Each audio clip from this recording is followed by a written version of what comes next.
이사야 44장 1절로 8절 말씀 교도하신 가운데 살아계신 하나님의 음성을 들으시는 이 시간 되시길 바랍니다.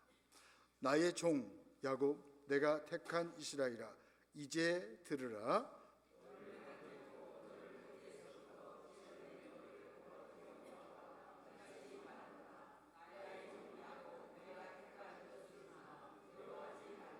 나는 목마른 자에게 물을 주며 마른 땅에 시내가 흐르게 하며 나의 영을 내 자손에게 나의 복을 내 후손에게 부어주리니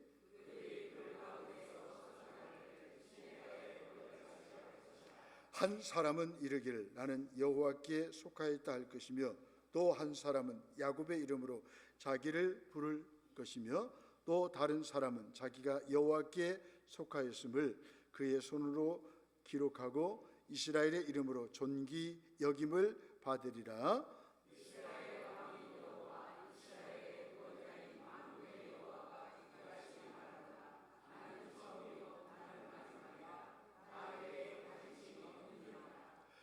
내가 영원한 백성을 세운 이유로 나처럼 외치며 알리며 나에게 설명할 자가 누구냐? 있거든 될 일과 장차 올 일을 그들에게 알릴지어다. 너희는 두려워하지 말며 겁내지 말라. 내가 예로부터 너희에게 듣게 하지 아니하였느냐? 알리지 아니하였느냐? 너희는 나의 증인이라. 나 외에 신이 있겠느냐? 과연 반석은 없나니 다른 신이 있음을 내가 알지 못하노라. 아멘. 할렐루야. 예수님을 만나셨습니까? 10번째 시간입니다. 예수 처음이요 마지막이라, 이런 제목을 가지고 함께 은혜를 나누면서 기도 제목을 삼기로 합니다. 인간은 참 어리석죠. 생명을 지닌 존재가 생명 없는 우상에 자신의 운명을 맡기죠. 사라질 것을 위해 영원히 사라지지 않는 것을 희생시키기 때문에 인간은 어리석은 존재이죠. 인간을 지으신 하나님과 인간이 만든 우상을 비교하거나 대체하려는 것은 가장 무서운 죄악입니다. 무지이죠. 교만입니다. 그런 의미에서 교만과 우상 숭배는 연결되어 있습니다. 교만하면 우상 숭배하게 되어 있습니다. 우상을 숭배한 사람은 교만한 것입니다. 왜요? 하나님의 하나님 되심을 인정하지 않기 때문이죠. 만물과 기록된 성경이 살아계신 하나님을 가리키고 있습니다. 하지만 세상은 인정하지 않아요. 몰라서 안 믿는 것이 아니라 알고도 하나님을 거절하는 것입니다. 국내, 세계 그 좋은 여행을 다니면서도 하나님이 살아계신 것을 느끼지 못한다면 그런 여행은 갈 이유가 없겠죠.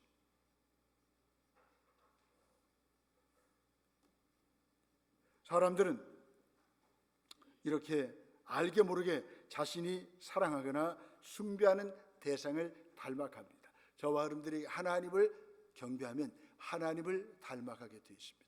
그러나 하나님 외에 다른 우상을 섬기면 그것을 닮아갈 수밖에 없는 것입니다. 헛된 우상을 따라가면 그 인생은 허망할 수밖에 없습니다. 그 운명을 우상과 같이 할 것입니다. 지금 내 모습, 삶의 방식과 목표와 가치관 등은 하나님을 많이 닮은 것 같습니까? 우상을 만드는 자와 숭배하는 자들은 모두 부끄러움을 당하고 맙니다. 9절 11절 말씀, 수치를 당할 것이다 라고 말씀하고 있습니다. 무익하고 무능한 우상에게 엎드려 절하며 구원을 비는 것은 참으로 어리석고 허망한 행동이죠. 문제는 눈과 마음이 어두워져서 우상 숭배의 어리석음을 깨닫지 못하는 데 있습니다. 어리석게도 고집하고 있다는 것입니다. 우상은 아무리 크고 아름다워도 재료나 모양 등 모든 것이 만드는 사람에 의해서 결정됩니다. 우리 예수님은 누구십니까? 본문에 보니까 만군의 여호와신데 처음이요 마지막이라고 말씀하시면서 우상에 대해서 이야기하고 있습니다. 또 본문 이후에 보면 우상의 헛된 것을 우리에게 말씀해 주고 있습니다.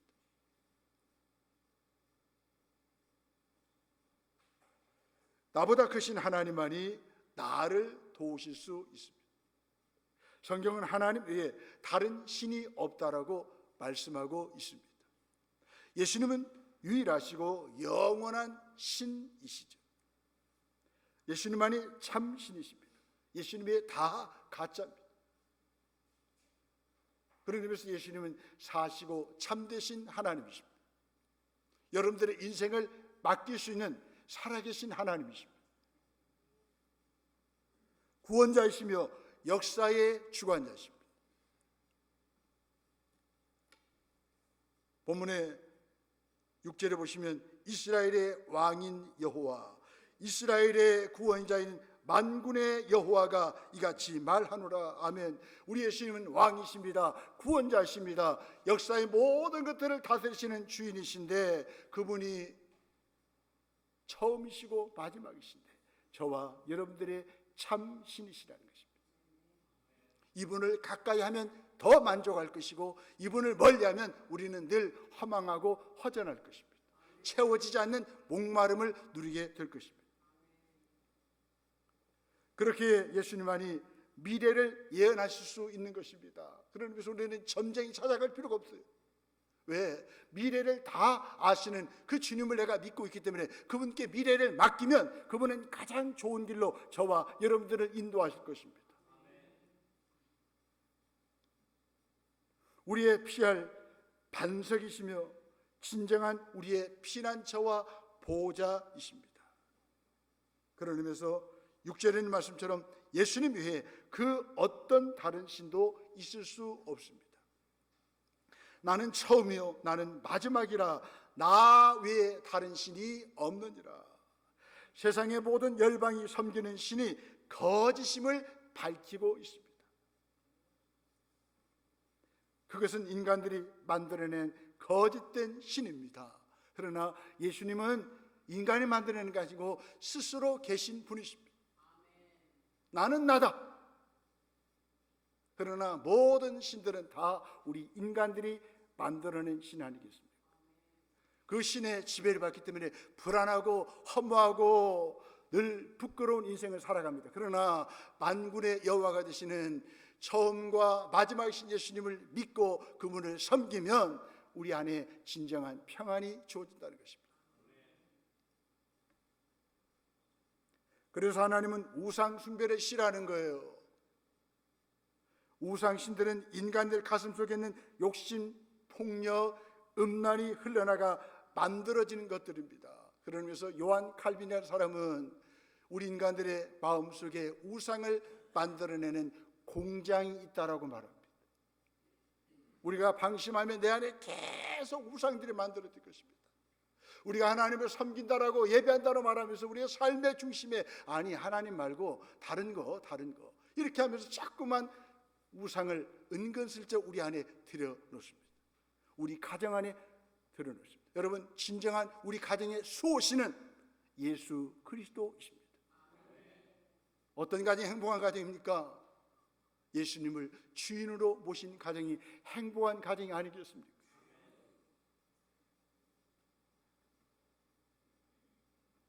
예수님을 대신할 수 있는 존재는 세상 어디에도 없어요. 이 세상에 존재하는 무엇이나 사람들이 이룬 찬란한 문명과 문화도 하나님일 수는 없습니다. 오히려 문화와 문명이 우리를 비참하게 만들잖아요. 우리 인간들을 몰아내버리잖아요. 하나님을 말고 다른 것에 자기 인생을 거는 만큼 어리석은 것은 없다는 것입니다. 그는 수치를 당한 것이기 때문입니다. 오늘날 사람들이 하나님처럼 또 받드는 것들은 무엇입니까? 어둠의 권세 마귀는 하나님께서 선물로 주신 것들로 우상신을 만들도록 저와 여러분들을 유혹합니다. 리차드 포스트는 세 가지 우상이 있다고 말하죠. 돈, 성, 쾌락. 이런 것들이 우리의 마음에 우리의 삶의 중심에 있으면 우리는 인생 비참해지는 거예요. 돈 갖고 사는 것이 아니에요. 성 갖고 사는 것이 아니에요. 쾌락 갖고 사는 것이 아니라 그 말이죠. 우리의 삶의 중심에 예수 그리스도가 계시고 그분의 다스림을 받을 때 저와 여러분들의 인생은 진정으로 행복할 수가 있다는 것입니다. 자꾸만 사단 마귀는 거짓 신들로 하나님을 대체하라라고 우리로 하여금 부추깁니다.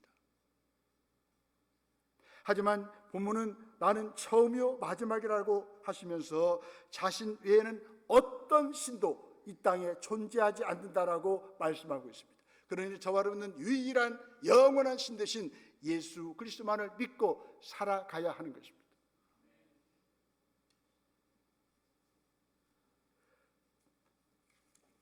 시작과 마지막이신 예수님은 완전하시고 절대 틀리지 아니하신 분이십니다. 그래서 그분은 우리의 진리가 되시는 거예요. 우리의 유일한 소망이 되시는 것입니다. 유일하시고 영원하신 신인 예수님은 역사의 주인이십니다. 절망적인 예루살렘까지도 고레스를 통하여 회복시키십니다. 이사야 44장 25절 27절에 보니까 깊은 물조차도 마르게 하시는 하나님이십니다. 인간의 절망적인 죄조차도 십자가를 통하여 소망의 출발점으로 삼으셨습니다. 인생의 미래는 상황과 환경이 아닌 역사를 주관하시는 예수 그리스도에게 달려 있음을 명심합시다. 그래서 우리는 주님을 떠나면 다 잃어버리는 것입니다. 그러나 주님이 우리의 삶의 중심에 계시면 우리는 다 가진 것입니다. 우리의 생각을 뛰어넘어 하나님은 일하십니다. 하나님은 누구도 생각하지 못한 방식으로 이방 왕 고레스를 목자로 세워 예루살렘을 재건하게 하십니다. 본문 뒤에 보면 28절에 나옵니다. 너무나 파격적이고 충격적인 이 예언은 주전 538년부터 539년에 성취되었습니다. 역사의 주인이신 예수님은 온 세상을 통치하시며 모든 일을 주관하시며 반드시 약속하신 것은 지키시는 신실한 주님이십니다. 나는 예수님만이 참 신이시며 지금도 온 세상을 통치하고 계심을 믿습니까? 하나님은 하나님을 저버린 이스라엘을 더 놀라운 은총으로 구원하십니다. 하나님은 이스라엘에게 성령이 부어질 것이며 아브라함의 언약에 따라 자손이 풀처럼 번성할 것이라고 약속하셨습니다. 2절로 4절 말씀. 2절에 보시면 내가 택한 여수르나 두려워하지 말라. 저와 여러분들은 영적인 여수른입니다. 여수른이라는 말은 의로운 자라는 뜻인데 저와 여러분들에게 붙여진 별명입니다.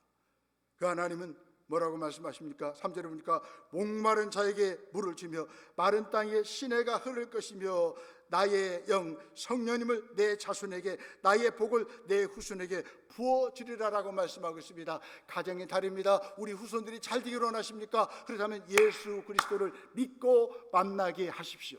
처음이요 마지막이신 예수 그리스도를 만나면 그 자녀들 손주들을 하나님께서 빛나게 하실 것이고 이 시대에 존귀한 자로 사용하실 것입니다. 무엇보다도 마지막 때에 우리 자녀 손들에게 필요한 것은 성령의 기름 부으심입니다.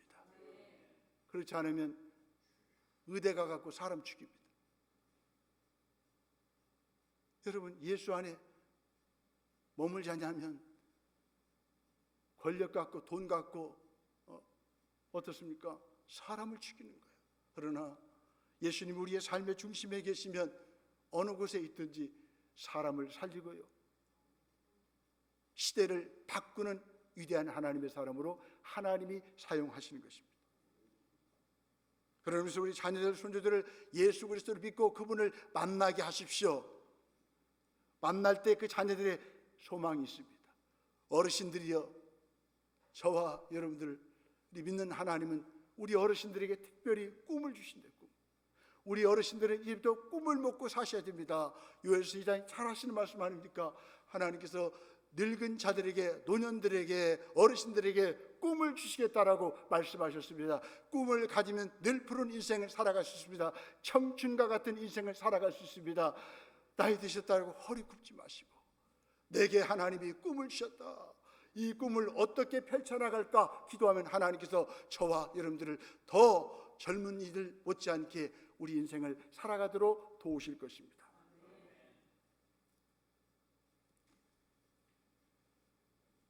또 우리 하나님은 이렇게 성령을 약속하셨고요, 가장 깊은 절망의 수렁 속에서 가장 위대한 구원의 약속을 베푸신 하나님의 사랑을 확인시켜 주십니다.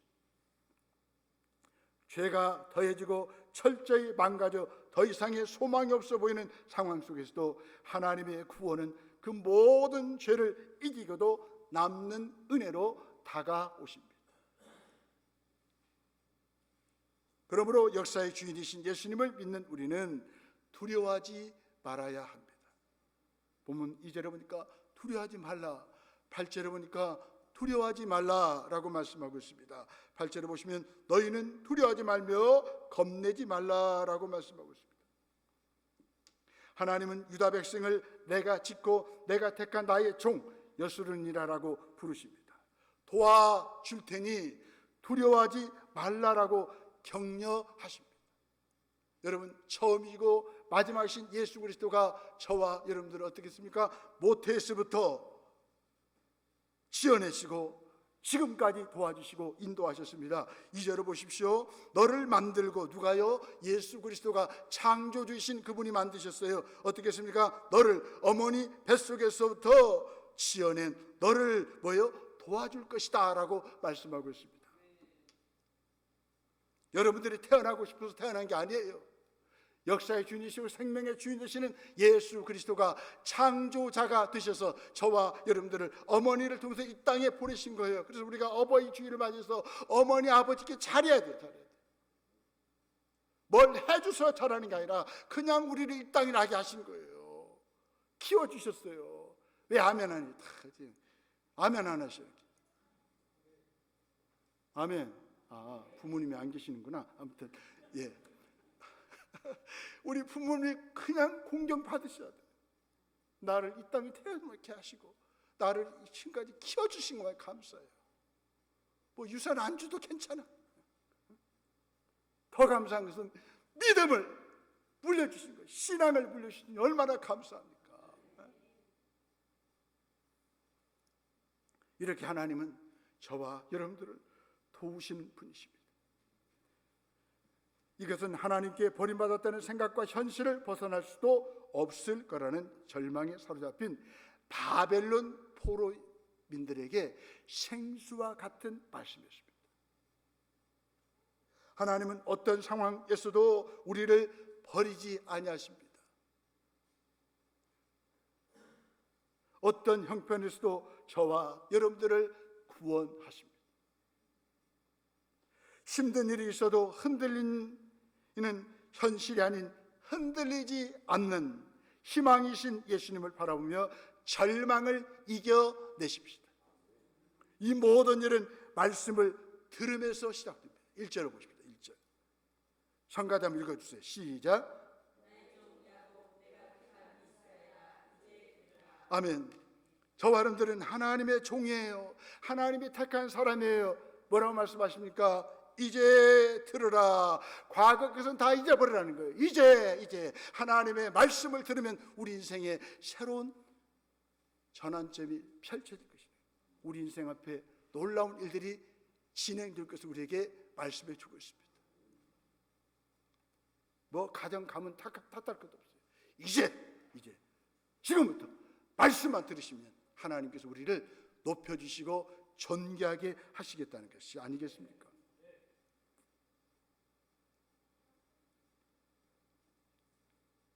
깨닫지 못하는 들음, 돌이키지 않는 들음, 잊어버리는 들음이 이스라엘을 망치게 한 원인입니다. 여러분, 듣지 않으면 망합니다. 하나님 말씀을 들어야 돼요. 이제 들어야 돼요. 즉시 들어야 돼요. 즉시. 그렇게 하나님은 다시 들으라라고 권면하십니다. 삶이 팍팍하십니까? 힘드십니까? 절망 가운데 있습니까? 앞이 보이지 않습니까? 어떻게 합니까? 다시 말씀을 들으십시오. 이제 말씀을 들으십시오. 여러분들 인생을 우리 하나님이 책임져 주십니다. 요즘 나는 하나님의 말씀을 잘 듣고 있습니까? 많은 분들이 힘들 때 말씀을 더 안 들어요. 예배 참석을 안 해요. 그게 불행이에요. 힘들고 어려울 때 더 예배드리는 횟수를 좀 늘려가십시오. 거기에 소망이 있습니다.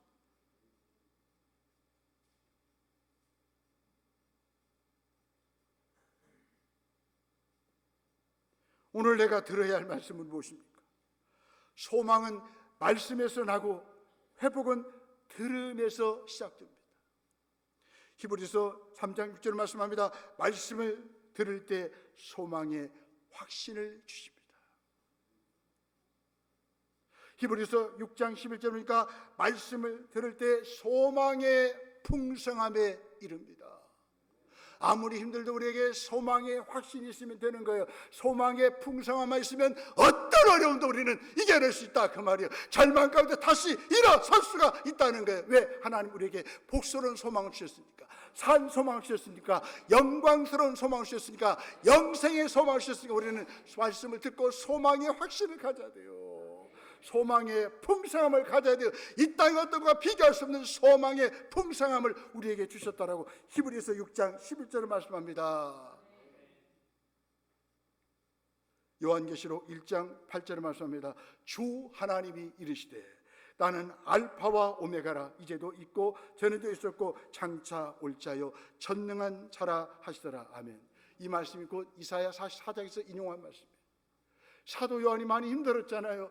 1세기 초대교회 성도들이 목숨을 내걸고 믿음을 지키는 어려운 신앙생활, 핍박 가운데 있었잖아요. 직장을 다 빼앗기고 어려움 가운데 있습니다. 앞이 보이지 않는 가운데 있습니다. 그때 하나님이 전능하신 예수 그리스도가 나타나셔서 내가 알파 오메가다, 이사야 44장의 말씀처럼 처음이요 마지막이다 라고 말씀하시면서 그들에게 위로를 주고 그들에게 소망을 주었지 않습니까?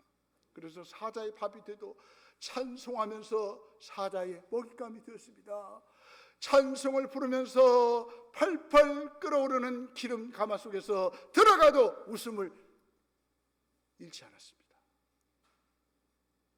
여러분들은 그 치킨 지난 주일에 잘 먹었죠? 먹으면서도 늘 인상을 막 험하게 하시는지 모르겠어요. 우리는 튀긴 그 치킨 닭을 먹고도 왜 이렇게 인상을 쓰는지 모르겠어요. 저렇게 성도들은 오히려 반대로 가마 속에 펄펄 뜨는 기름 속에 들어가서도 예수 그리스도의 이름을 높이고 찬송하면서 웃었다는 것입니다.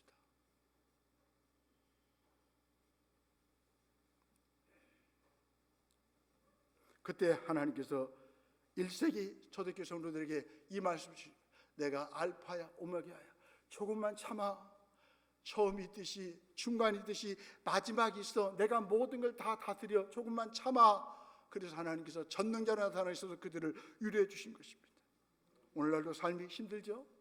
그러나 우리에게는 전능자이신 알파와 오메가 되시고 처음이고 마지막이신 예수 그리스도가 저와 여러분들과 함께한다는 사실을 잊지 마십시다. 요한계시록 1장 17절에 말씀합니다. 내가 볼 때에 그의 발 앞에 엎드려져 죽은 자 같이 되매 그가 오른손을 내게 얹고 이르시되 두려워하지 말라, 나는 처음이요 마지막이니. 여러분 고난당하고 힘들 가운데 있을 때, 박해 가운데 있을 때 하나님은 사도 요한과 그 당시 성도들에게 오른손으로 엎드려 그들의 어깨 위에 얹었다고 그래요. 여러분 성경 보실 때 그냥 보지 마세요. 그가 오른손을 내게 얹고, 아멘. 내가 어깨가 축 처지고 살고 싶은 마음이 없을 때, 삶의 의욕이 상실일 때 하나님 되신 그분이 예수 그리스도가 오른손으로 저와 여러분들의 어깨를 얹어주십니다. 그리고 뭐라고 말씀합니까? 두려워하지 말라, 나는 처음이요 마지막이니. 이 시간에도 주님이, 성령님이 여러분들 어깨를 얹어주실 거예요. 아들아 딸아 걱정하지 마. 종아 걱정하지 마. 오른손이 내게 얹혀 있다는 사실을 기억하십시오. 더 나아가서 처음이요 마지막이신 예수님을 만나면 새롭게 시작할 수 있습니다. 1절로 5절 말씀입니다.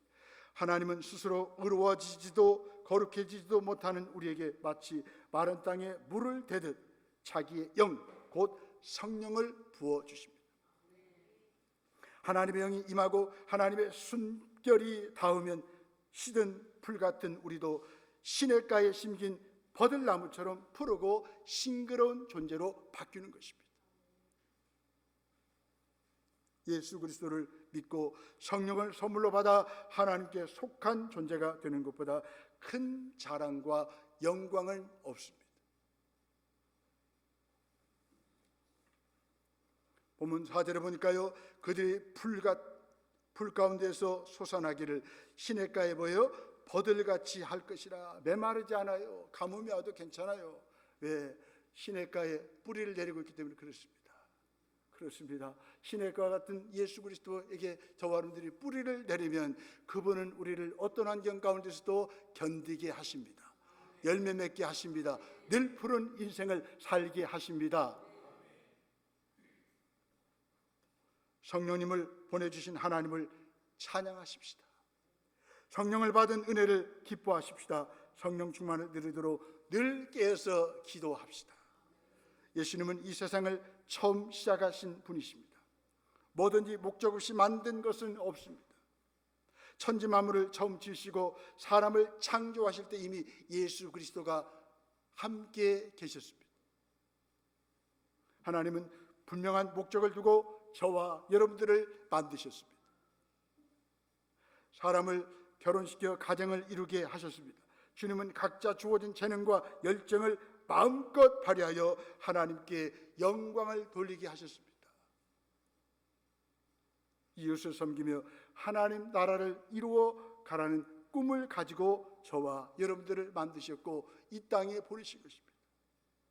하지만 하나님의 창조 목적은 죄가 들어와서 망가뜨리기 시작했습니다. 그러나 마지막 아담 예수 그리스도의 십자가의 은혜로 모든 것을 회복시키셨습니다. 예수님은 처음 창조 목적으로 돌아가는 것을 중요하게 생각하십니다. 에베소 교회를 향해 처음 사랑을 회복하라고 말씀하고 있습니다. 우리 인생에서 무엇인가에 문제가 생기면 처음 시작하던 때를 기억하십시다. 우리의 첫사랑, 첫 믿음, 처음 행위를 회복하십시오. 처음이요 마지막이신 예수님은 우리의 모든 것을 시작해 주신 분이십니다. 우리 한 사람 한 사람 인생의 시작에도 우리 주님이 함께 하셨습니다. 성경은 우리가 어머니의 태중에 생성되기 전부터 주님이 나를 아셨다라고 했습니다. 우리의 외모와 성격과 재능 모두 주님이 설계하셨습니다. 그래서 내 모습 이대로가 가장 아름다운 거예요.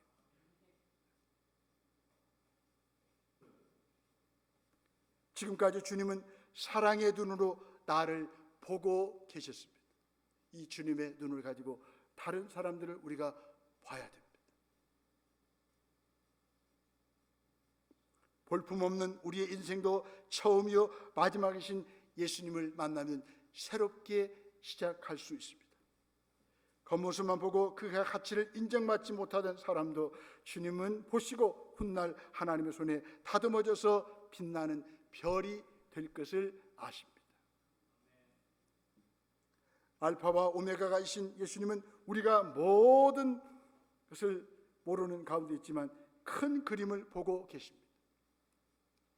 우리의 과거, 현재, 미래가 어떻게 연결될 것인지를 보고 계시기 때문에 우리는 이해할 수 없어도 그분의 인도하심에 온전히 나 자신을 맡겨야 합니다. 개인뿐만 아니라 교회도 그렇습니다. 우리 지원교회 73년 전에 이곳에 세웠는데 이렇게 될 줄 누가 알았습니까? 주님은 우리 교회를 향하여 큰 그림과 계획을 가지고 계셨습니다. 동네 교회에 머물렀던 교회, 하나님께서 이제 벗어나서 모든 지역을 섬길 수 있는 교회로 하나님이 세우신 것입니다. 교회 머리시고 처음에 마지막이신 예수님이 이렇게 교회를 이끌어 오신 것입니다. 앞으로도 그 주님이 이 교회를 사용하실 것을 생각하면 기대가 되죠.